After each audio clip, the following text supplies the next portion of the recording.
देखिए, ये एक शंकु है जिसमें दिया है ऊंचाई 8 सेंटीमीटर। इसको ऊंचाई बोलते हैं और इसको बोलते हैं तिर्यक ऊंचाई। और जिसमें इसमें दिया है आधार की त्रिज्या 6 मीटर है। ठीक है। और ये है 9th क्लास 13.3 का क्वेश्चन नंबर 5। क्वेश्चन आप देख लीजिए। 8 मीटर ऊंचाई, आधार की त्रिज्या 6 मीटर, जो कि फिगर में हमने आपको बताया। शंकु के आधार का तंबू बनाने में 3 मीटर चौड़े तिरपाल कितनी लंबाई लगेगी तिरपाल की। और ये मान लीजिए कि सिलाई और कटाई में 20 सेंटीमीटर अतिरिक्त लग रहा है। यहाँ पे पाई के मान कितना प्रयोग करना है, 3.14। आइए इसको समझाते हैं। चलिए लिख लेते हैं। शंक्वाकार तंबू की ऊंचाई 8 मीटर। लिखेंगे तंबू की ऊंचाई 8 मीटर या शंकु की ऊंचाई 8 मीटर। तो हमने लिख लिया शंकु की ऊंचाई 8 मीटर। यहाँ लिखेंगे शंकु की त्रिज्या 6 मीटर। तो शंकु की त्रिज्या कितनी है, 6 मीटर।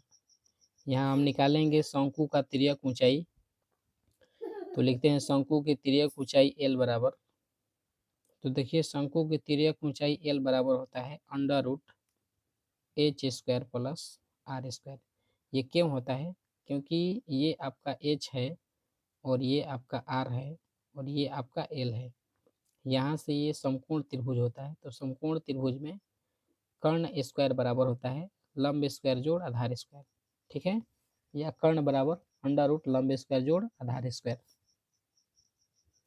तो हम यहाँ से तिर्यक ऊंचाई अभी निकालेंगे। √h कितना दिया है, 8²। r कितना दिया है, 6²।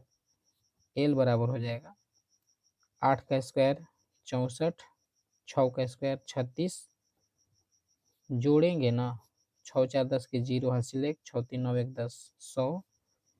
और 100 का वर्गमूल होता है 10। तो यहाँ से हमारा L कितना आ गया, 10 मीटर। और अब देखिए, अब लिखेंगे यहाँ पर, आगे लिखेंगे तंबू का वक्र पृष्ठीय क्षेत्रफल, या हम लिखेंगे शंकु का वक्र पृष्ठीय क्षेत्रफल। तो हम लिखेंगे शंकु का वक्र पृष्ठीय क्षेत्रफल।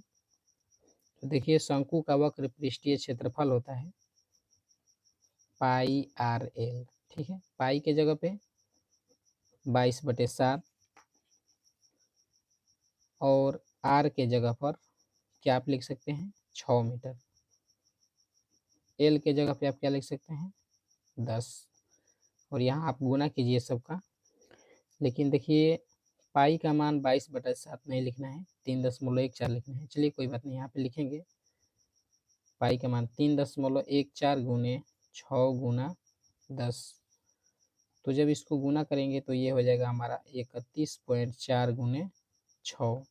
और आप इसको गुना कीजिएगा, हम बिल्कुल भी आपका टाइम वेस्ट नहीं करेंगे। 31.4 गुना 6, 188.4। तो गुना करने पर 188.4 मीटर स्क्वायर।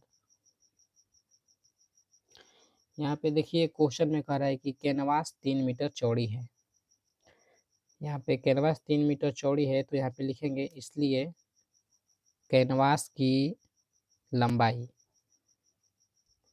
तो कैनवास की लंबाई, तो लंबाई के लिए क्या लिखेंगे, पूरा जो आपका क्षेत्रफल है उसमें भाग कर देंगे चौड़ाई का, तो ये हमारा लंबाई निकल जाएगा। तो लिखेंगे लंबाई हो जाएगा हमारा,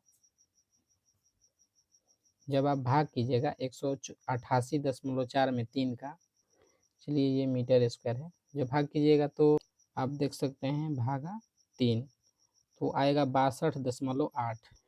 जब हम इसमें भाग करेंगे तो ये हमारा हो जाएगा 62.8 मीटर। ये क्या है हमारा लंबाई, किसकी लंबाई, तो कैनवास की।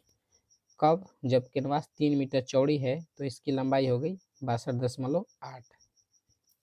देखिए यहाँ पे कह रहा है कि सिलाई और कटाई में 20 सेंटीमीटर, 20 सेंटीमीटर, ठीक है, 20 सेंटीमीटर तिरपाल अतिरिक्त लग रहा है।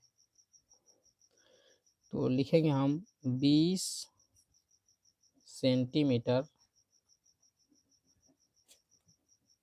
अतिरिक्त लगने पर तो यहाँ से जोड़ देंगे इसमें, यानी कि 62.8 और प्लस में 20 सेंटीमीटर। ये तो मीटर है, इसको भी मीटर में करने के लिए 100 से भाग करेंगे तो मीटर में हो जाएगा। तो ये हो जाएगा 62.8 प्लस 0.20, तो 2 अंक के बाद दशमलव 0.2, तो 62 और 8 8 2, 8 2 10 1, यानी कि 62 एक कितना हो जाएगा 63 मीटर, सॉरी 63 मीटर। और ये हो गया आपका आंसर फाइनली। यहाँ पे हम एक लाइन लिख सकते हैं, तिरपाल की कुल लंबाई,